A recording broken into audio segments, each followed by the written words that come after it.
bienfaits de la communion fraternelle. Si je pourrais donner un autre titre à ma pensée, ce serait « Qui est Doris ?» C'est qui Doris?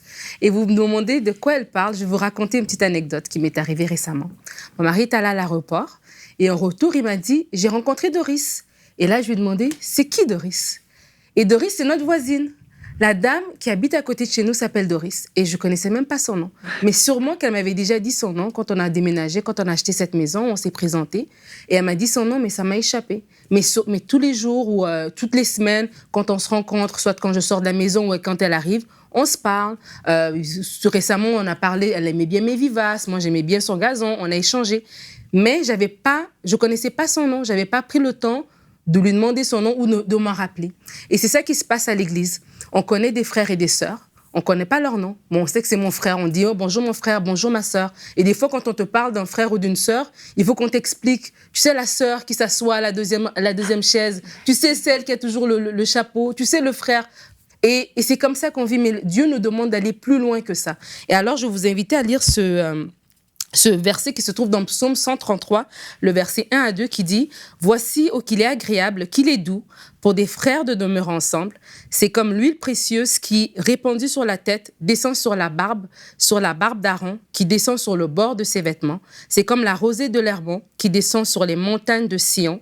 C'est là que l'Éternel envoie la bénédiction, la vie pour l'éternité. » Alors, je vous invite à découvrir les bienfaits de la communion fraternelle. Si on prend ce verset, le premier bienfait que je peux relever, c'est l'onction. Une onction qui apporte la joie et le réconfort. Parce que la Bible commence en disant, le verset commence en disant que c'est comme l'huile qui est répandue sur la tête. Donc l'huile, on le voit dans ce contexte, mais dans d'autres contextes aussi, c'est une onction qui est répandue sur la tête, sur les pensées. Et pourquoi je dis ça? C'est que des fois, les gens, quand ils viennent à l'église, chacun vient avec son quotidien, avec ses chagrins de la semaine, avec ses stress, avec ses réalités particulières. Et la communion que nous avons après l'église, c'est comme cette onction qui se dépose sur les gens. Des fois, c'est le câlin que tu vas donner à cette personne âgée, c'est peut-être son seul câlin de la semaine. Le rire que tu vas partager avec un couple, peut-être qu'ils ont eu un froid dans la voiture, et le temps que vous allez avoir de rire, ça va les détendre. Ils vont passer un bel après-midi, ils vont pouvoir revenir sur ce qui s'est passé le matin.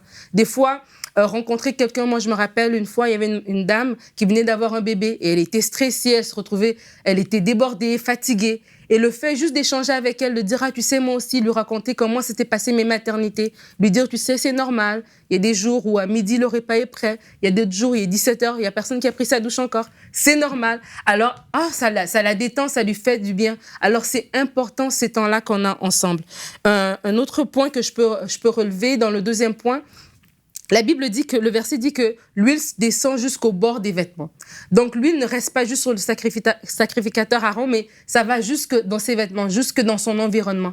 Et la communion fraternelle, je crois que c'est l'église. En fait, j'aime beaucoup l'église parce que l'église, c'est le seul endroit où tu n'as pas besoin d'une carte de membre pour adhérer. Tu n'as pas besoin, dans le monde séculier, pour être avec des médecins, il faut que tu sois aussi médecin. Pour être avec des joueurs de foot, il faut que tu sois aussi joueur de foot. Pour être avec des PDG, tu dois aussi toi aussi être en gestion. Mais dans l'église, c'est cet endroit où un PDG, un chef d'entreprise peut être à côté d'une personne qui est femme au foyer et son frère et sœur.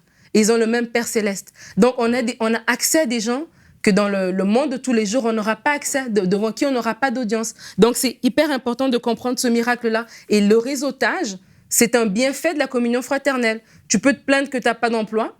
Et peut-être le frère à côté de toi, dans son entreprise, ils engagent. Mais si toi, après le culte, tu es le premier parti, tu vas aller à la maison dire « Seigneur, donne-moi un emploi », mais Dieu t'a donné l'occasion de partager avec quelqu'un. Et puis, peut-être que au fil de la conversation, l'occasion va se créer où il y aura cet échange d'informations, tu auras eu cette information d'un nouvel emploi qui se donne. Donc, vraiment, de ne pas négliger cet aspect. Le troisième aspect que je pourrais relever de la communion fraternelle, évidemment, c'est la bénédiction. Le verset termine en disant que c'est là que l'Éternel envoie la bénédiction et la vie pour l'éternité. Et la communion fraternelle est une bénédiction. Et ça, vraiment, il faut qu'on le comprenne, il faut qu'on se l'imprègne. C'est une bénédiction. Et des fois, l'ennemi peut nous avoir menti en nous faisant croire que, justement, la communion fraternelle était une source de problèmes. Il y a des gens qui viennent à l'église qui disent « Je viens prier mon Dieu et puis je m'en vais ». Il y a des gens qui disent « Bon, l'église finit à, je ne sais pas, 12h30 et déjà, Ils ont stationné d'un côté qui savent qu'ils n'auront pas d'obstacle pour sortir. Ils ont calculé leur autobus. Donc, dès que la prière finit, ils sont les premiers partis parce qu'ils disent, je veux pas de problème. La communion fraternelle, c'est des sources de problèmes. Mais la Bible dit, comment tu peux dire que tu aimes Dieu que tu ne vois pas alors que tu n'aimes pas ton frère, tu vois? Comment tu peux dire, celui qui n'aime pas son frère qu'il voit, comment peut-il aimer Dieu qu'il ne voit pas? Alors, oui, peut-être qu'il y a eu des ratés. Oui, peut-être qu'il y a eu des paroles déplacées. Oui, peut-être qu'il y a eu le demeurer ensemble comporte des risques de friction. Mais ce n'est pas pour autant qu'on doit mettre de côté cette communion fraternelle parce qu'elle nous bénit. Alors, s'il y a eu des ratés dans le passé, mais assoyez-vous sur cette parole qui dit que Dieu bénit, que la communion fraternelle, c'est une bénédiction. Et la Bible nous dit dans Proverbe 10, 22 que c'est la bénédiction de l'Éternel qui enrichit et elle ne se fait suivre d'aucun chagrin.